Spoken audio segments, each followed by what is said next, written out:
বেপরদা নারী, বেহায়া নারী। আল্লাহর নবী বলছে, সে যখন সামনে আসে শয়তানের আকৃতিতে আসে, সে যখন পিছন ফিরে যায় শয়তানের আকৃতিতে পিছন ফিরে। অর্থাৎ বেপরদা নারীর উপরে পুরা শরীরে মানুষের যেমন জিন সোয়ার হইলে দেখতে তো মনে হয় হে কথা বলতেছে, আসলে জিনে কথা বলে। তা আল্লাহর নবী যেন বলতেছেন, বেহায়া নারী, বেপরদা নারীর পুরা দেহের মধ্যে শয়তান সওয়ার হয়। এই জন্য আল্লাহ তাআলা বলেন, শয়তান তার প্রথম আক্রমণ করে, প্রথম গুনাহের আমন্ত্রণ জানায় নারীকে কেন্দ্র করে গুনাহ। এই জন্য রাগ হবেন না। এই জন্য দেখা যায় শয়তানের রাস্তায় যখন কেউ চলে গেল, গুনাহের রাস্তায়, 60 বছরের বুড়া মিয়াও তখন বুড়া হয়ে গেছে, অসল হয়ে গেছে, কিন্তু চা দোকানে বসে বসে রাক্ষসের মতো চোখ বড় বড় করে নারীর ছবি দেখে, নাটক দেখে, সিনেমা দেখে। অথচ চাচা ঘটনাটা কি? আমনের তো টেম্পার নাই, আমনের তো আর বয়স নাই, আপনি কিত্তেন অনবেডি দেখেন? আপনি কেন এখন নাটক সিনেমা দেখেন? আপনি কেন এখন নর্তকী দেখেন, এখন নাচ গান দেখেন? মূল কারণ হলো উনি যখন শয়তানের কাছে নিজেকে ধরা দিছে, এবার 900 বছরের বুড়া হোক, শয়তান বলবে তোর বয়স 90 হোক আর 900 হোক, তোমার প্রথম দায়িত্ব হলো নারীর গুনাহ দেখা। ফাইন্নাহু ইয়া'মুরু বিল ফাহশা ওয়াল মুনকার, আর এরপরে বাকি গুনাহ। আল্লাহ বলছে শয়তান প্রথম চেষ্টা করে প্রত্যেককে দিয়ে কি করাইতে? নারীকে কেন্দ্র করে গুনাহ করাইতে। আর দ্বিতীয় চেষ্টা হলো অন্যান্য গুনাহ। বাকি সব গুনাহ এক পাল্লা, নারীর গুনাহ এক পাল্লা। ফাত্তাকুদ দুনিয়া ওয়াত্তাকুন নিসা। আল্লাহ নবী বলছে পুরা দুনিয়ার সমস্ত ধোঁকা ফাঁদ থেকে বেঁচে থাকো, আর আলাদাভাবে বলছে এবং নারীর ফাঁদ থেকে বেঁচে থাকো। নারী যখন বেহায়া হয়, নারী যখন বেপরদা হয়, নারী যখন চরিত্রহীন হয়, নারী যদি নিজের ইজ্জত ভুলে যায়, সতীত্ব ভুলে যায়, তাহলে সেটা খুব বেশি দুর্গন্ধ ছড়ায়। সে তখন নিজেকেও নষ্ট করে, একটি সমাজকেও নষ্ট করে, একটি জাতিকেই নষ্ট করে দেয়।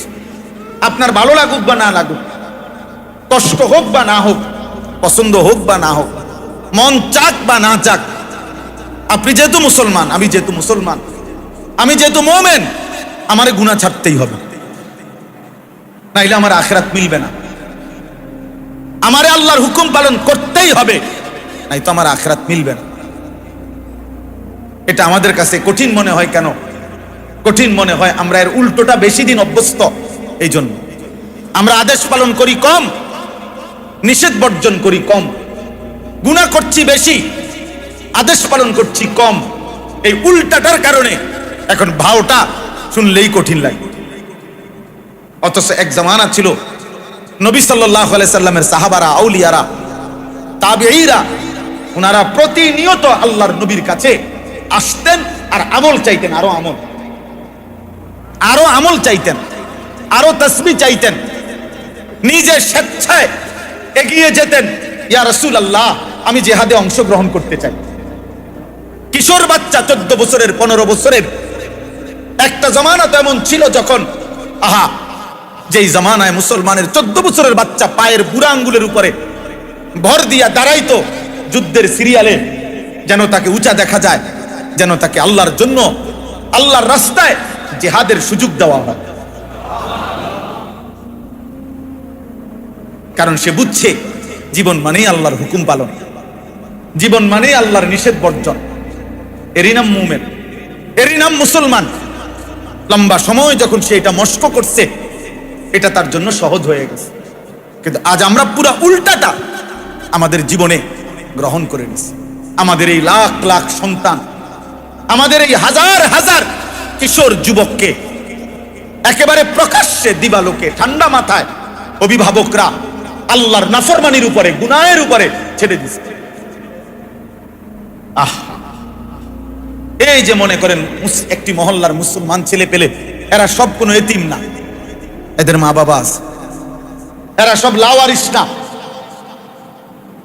এদের বাবা মা আছে, পরিবার আছে, এদের রাতে থাকার একটা জায়গা আছে, ঠাই আছে, এদের বংশ পরিচয় আছে, এদের মা আছে, বাপ আছে, এদের একটা ধর্ম আছে, এদের একজন আল্লাহ আছে, এদের একজন নবী আছে, এদের একটা কিতাব আছে, কিন্তু মা বাবা, আল্লাহ, রাসূল, কোরআন, ধর্ম কোনো কিছুকে পাত্তা না দিয়ে 24 ঘন্টা নিজের উপরে নিজেকে হাতে তুলে নিছে। 24 ঘন্টা নিজেকে নিজের হাতে তুলে নিছে। নিজের মনে যা চায়, ওই দেখেন, ওই যে ওই অপদার্থকে দেখেন সবাই এক নজর, এই দেখেন ওই অপদার্থ, দেখছেন? দেখছেন? না না, ঠিক আছে, দেখছেন? মানে আমার একটা মন চাইছে, এটা কি মসজিদ, এটা কি ঠিক হবে কিনা, এটা মানায় কিনা, আমার এত কিছু দরকার, আমার মন চাইছে আমি এখন ছবি উঠাব। এটা কি জোয়ান না বুড়া না হুজুর না পাবলিক, এটা মানুষ না গরু না ছাগল, আমার কাছে দরকার, আমার মন চাইছে। ইউর লাইফ ইউর উইশ, এটা হলো পাশ্চাত্যের স্লোগান, নাস্তিকের স্লোগান, মুরতাদের স্লোগান, বেঈমানের স্লোগান। তোমার জীবন তোমার পছন্দ, ইউর উইশ ইউর লাইফ, তোমার যা পছন্দ তাই তোমার লাইফ, তোমার যেটা ভাল লাগে। চুল রাখবা কিরকম, তোমার যেটা পছন্দ, জামা পরবা কোনটা, তোমার যেটা পছন্দ, প্যান্ট পরবা কোনটা, তোমার যেটা পছন্দ, কোন খাবার খাইবা কোন খাবার খাবা না, তোমার যেটা পছন্দ, তোমার যেটা পছন্দ, তোমার যেটা ভাল লাগে। খুদার কসম বাপ, সবাইকে বলি, আমাকেও বলি, যে জীবনের নাম এটা, যে আমার যা পছন্দ তাই আমার লাইফ, আমার জীবন। এই জীবন আল্লাহর কসম, এই জীবন জানোয়ারের জীবন, এই জীবন কুত্তার জীবন, কুত্তার জীবন, কুত্তার জীবন। এটা কোরআন শরীফের আয়াত। ওই জিন্দেগি কুত্তার জিন্দেগি, ওই জিন্দেগি কুত্তার জিন্দেগি, ওই জিন্দেগি কুত্তার জিন্দেগি। ওয়াত্তাবা হাওয়াহু ফামাসালুহু কামাসালিল কালব, সূরা আরাফের মধ্যে আল্লাহ বলছে যে তার মনের চাহিদার অনুসরণ করেছে, তার মন মতো চলেছে, তার উদাহরণ কামাসালিল কালব, কুত্তার মতো। কালব অর্থ কি? কুকুর, কোনো ভিন্ন অর্থ নাই, বিকল্প কোনো অর্থ নাই, এটাই অর্থ। কালবুন অর্থ কুকুর, কামাসালিল কালব। এজন্য যে জীবনে সেজদা নাই, যে জীবনে আল্লাহর গোলামি নাই, যে জীবনে হালাল হারামের কোনো পার্থক্য নাই, যে জীবনে রাসূলুল্লাহ সাল্লাল্লাহু আলাইহি সাল্লামের সুন্নাতের তরিকার অনুসরণের কোনো বালাই নাই, ওই জীবন কুকুরের জীবন। এজন্য আমার কাছে একটা কিতাবে আমি পড়ছি, এক জায়গায় একটা লেখাও ছিল, এক মাদ্রাসায় দেখছি, পড়ছি যে প্রাণীর মধ্যে বাঘ, বাঘ একটি প্রাণী যার স্বভাব, সে যতক্ষণ পর্যন্ত জঙ্গলের বাঘ শিকার না করে সে ততক্ষণ পর্যন্ত খায় না। সে নিজে শিকার করলে ওইটা খায়, ওই গোশত।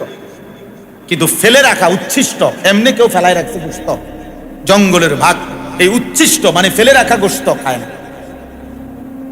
হ্যাঁ, এটা বাঘের স্বভাব।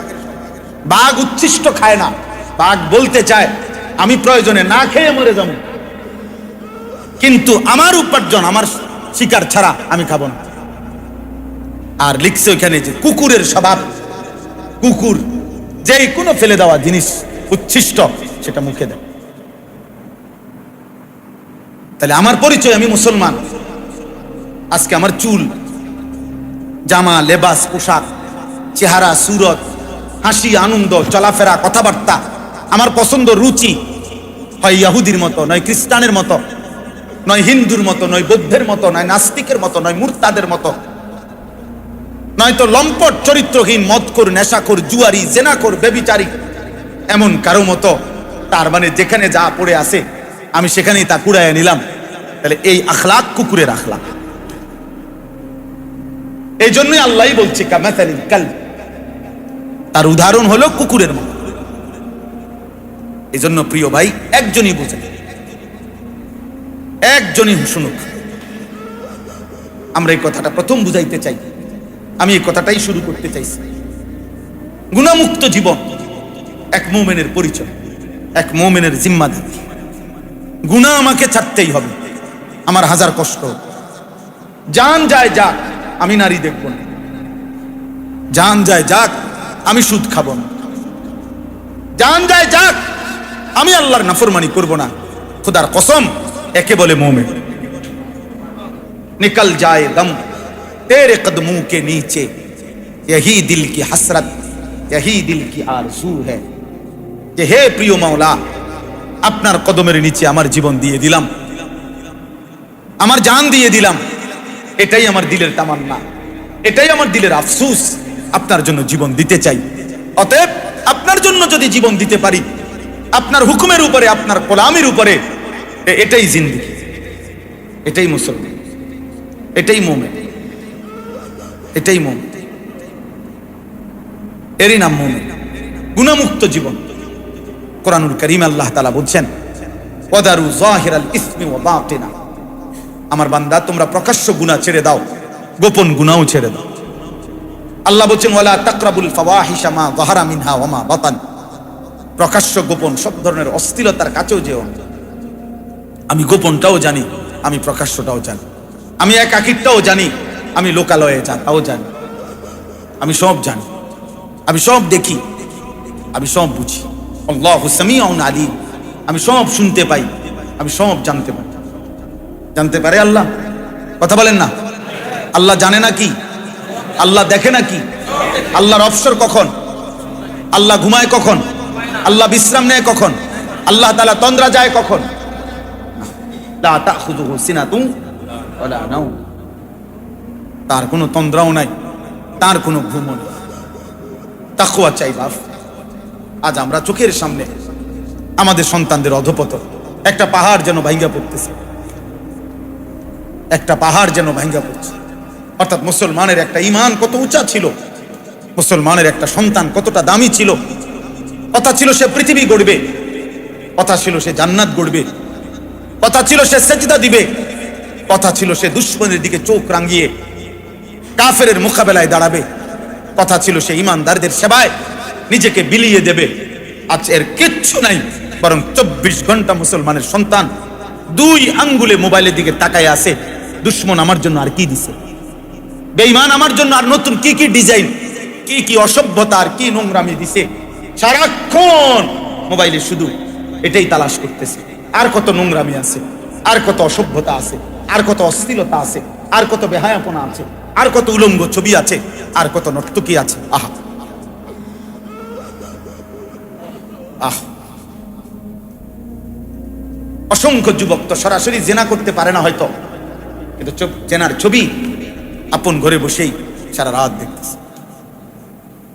অসংখ্য যুবক আছে হয়তো সরাসরি মদের বোতল, মদ তো খাইতে পারে না হয়তো, কিন্তু জুয়া অনলাইনে মোবাইলে রাত্র দিন লক্ষ লক্ষ মুসলমানের যুবক ছেলে জুয়া খেলতেছে, অনলাইনে জুয়া, মোবাইলের জুয়া।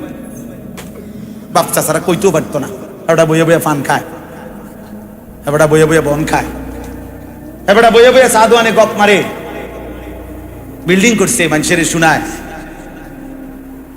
বিল্ডিং করছে, খাট পালং সোফা হয়েছে, ফার্নিচার হয়েছে, বিদেশ পাঠাইছে, ফুট বিয়া করাইছে, মাইয়া বিয়া দিছে, এডি শোনায় মানুষের। ছেলে নামাজ পড়ে না, এ ব্যাপারে কিছু বললেন না? মেয়ে যে পর্দা করে না, এ ব্যাপারে কিছু বললেন না? ক্লাস 8-এর ছেলেটা সারা রাত মোবাইলে ছবি দেখে, ক্লাস 8-এর ছেলেটার 20,000 টাকা দামের মোবাইল কি দরকার? ক্লাস 8-এর ছেলেটা সারাক্ষণ মোবাইল থেকে একটাবার নজরও বাড়ায় না, এত এত দিন রাত্র সে কি করে? সে জাতিসংঘের মহাসচিব, কথা বলেন না তো, তার এত কাম কি রাখে? তার এত কাজটা কি আপনি বুঝেন না? মানুষগুলো নষ্ট হয়ে গেলে খাট পালং আর সোফা ফার্নিচার দামি হইলে কি লাভ হবে? বলেন, ইনসাফ করে বলেন, একজন বলেন ভাই।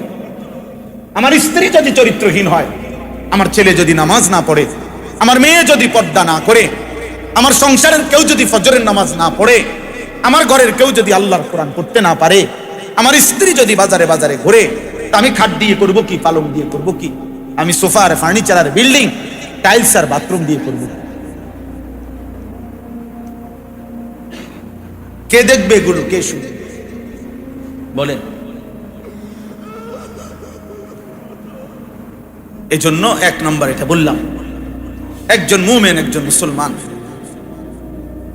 একজন মুসলমানের জন্য এটা জরুরি বাস। এই গরমে কষ্ট করে বসছেন, গরমের মধ্যে সহ্য করেও যারা বসছো ভাই নওজোয়ান, তোমাদের কাছে বলি ভাই, আমি আবারও বলছি দোস্ত আমার, আমি নির্বাচনের প্রচারণায় আসি নাই, জনসমর্থন দিয়ে আমার কোনো লাভ নাই। খোদার কসম বাপ, আমি পরিবর্তন চাই, ফিকির চাই, সংশোধন চাই। তুমি তোমার উপরে দয়া করো। একটা একটা নওজোয়ানকে বলি, বাপ তুমি তোমারে নষ্ট করো না, বন্ধুর আড্ডায় পড়ে নিজেরে বরবাদ করো, নারীর আড্ডায় তোমারে চরিত্রহীন বানায়ও না, লম্পট বানায়ও না। নারী মিলে যাবে, স্ত্রী মিলে যাবে ভাইয়া। স্ত্রী আমার ঘরেও আছে, স্ত্রী বাপ চাচার ঘরেও আছে। প্রতিটা প্রাপ্তবয়স্কই একদিন সময় মতো বিয়ে করেই ফেলে, বিয়ের ইন্তজাম হয়েই যায়, হালাল চাহিদা পূরণের ব্যবস্থা হয়েই যায়। অতএব শুধু শুধু নিজের জীবন যৌবন আখিরাত নষ্ট করার কোনো অর্থ নাই, কোনো অর্থ নাই। এখন আসেন, এবার আসেন আমি সংক্ষেপ করি কথাটা। তাহলে আল্লাহ তাআলা প্রত্যেক মুমিনকে কি অর্জন করতে বলছেন? তাকওয়ার প্রথম অর্থ কি? গুনাহ বর্জন। বলেন না, তাকওয়ার প্রথম অর্থ কি? দ্বিতীয় অর্থ কি? আদেশ পালন। প্রথম অর্থ কি? দ্বিতীয় অর্থ কি? আদেশ পালন। ময়লা সাফ করে দিলেই অটোমেটিকলি পবিত্র পানি, ফ্রেশ পানি আসতেই থাকবে, শুধু ময়লাগুলো সাফ করে দেয়। এবার পাইপ দিয়া, নালা দিয়া উত্তম পানি, পবিত্র পানি আসবেই। গুনাহ ছেড়ে দেন, খোদার কসম নেক আমল করতেই মন চাইবে, সেজদা দিতেই মন চাইবে, আল্লাহকে ডাকতেই মন চাইবে। তুমি আর বলতে হবে না বেটা, তোমার মালিক তোমারে। গুনাহ ছেড়ে দাও। কেন নামাজ পড়তে মন চায় না? সারা রাত তুমি নারীর ছবি দেখো, তোমার কেমনে মন চাইবে? কেমনে মন চাইবে? সারাদিনের বাজারে ব্যবসায় তুমি হারাম রোজগার করো, প্রত্যেক কথায় মিথ্যা কথা বলো, প্রত্যেক কথায় ওজনে কম দাও, 30 বছর ধরে তুমি সুদ খাইতেছো, কিস্তি নিতেছো। আরে হারাম কর, তোর কপালে সেজদা জুটবে কেমনে? তো হারাম কর, তুই তো সুদ কর। কথা বলেন, তোর কপালে সেজদা, তোর কপালে সেজদা জুটবে কেমনে? নাফরমান তো গুনাহটাকে জীবন বানায় নিস, আল্লাহর নাফরমানিটাকে তুমি জিন্দেগি বানায় নিস। হাসতে হাসতে মিথ্যা বলে, হাসতে হাসতে সুদ খায়, মানে এটা যে গুনাহ না, আফসোসও নাই, লজ্জাও নাই। এটা যে লুকাইয়া খাবে না, না এটা তো কিচ্ছু না।